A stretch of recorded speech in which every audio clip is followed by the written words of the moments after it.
This is Gorilla Tag, and I'm going to teach you guys some secrets that you can use to improve. So let me not waste your time, and let's get started. It doesn't matter if you're wall running, wall climbing, or on a tree.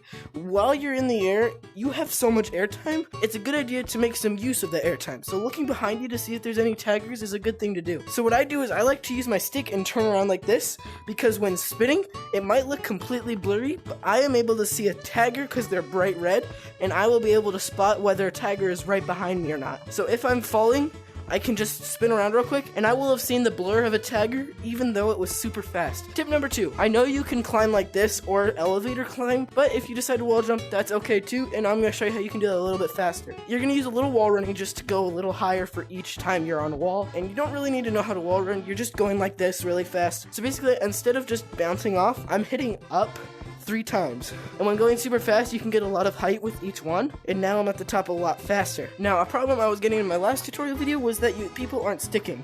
What you have to do is move your hand this much to the right, and that slight movement to the right is enough to keep yourself on the wall. You aren't just gonna stick, you're gonna bounce off. And so you need to move your hand a little bit, whether that's rotating your hand like this, or that's pushing your hand out. Being able to stick to the walls, what I'm doing is I'm hitting up and slowly moving away. That way I keep myself stuck, and right when I'm about to get too far away to hit, I hit off with the last punch to go to the next wall.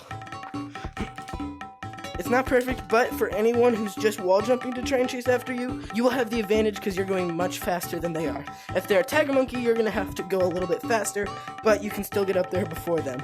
Number 3 is hooking around objects. You can hook around objects to gain a quick boost while running from a tagger. Whether that's just to bounce off and hook around, but it gives you that extra speed. Because if you didn't already know, taggers have a boost, so if you're running, they will just catch up to you by default because they're faster. So, to get a little bit of a boost, hook around an object and push. And now you have that little extra jump to get yourself to a safe point. If I'm trying to get to the wall jumping slabs and I'm here and a tagger's chasing me, I can hook around these objects to get a little bit of boost, including the slide, and I can try and get to the wall jumping slabs before them. Even while midair, hooking around objects can give you that little extra boost as opposed to grabbing onto them. So for instance, if I'm up here, I can push off this and then hook around this tree to give myself a boost and make it to that branch. Hooking around objects is super easy, and it's just something else to give yourself a little more of a boost while taggers are chasing you. Another thing is stick turning can be super useful for very hard movements mid-air. If you're running around, you can use stick turning to change your direction very quickly. So if you're struggling with a smaller boundary or just don't want to spin around, whether you are attached or tethered to a cord, or you just want to sit still and not have to be spinning around in Gorilla Tag getting dizzy, use stick turning. It's super nice.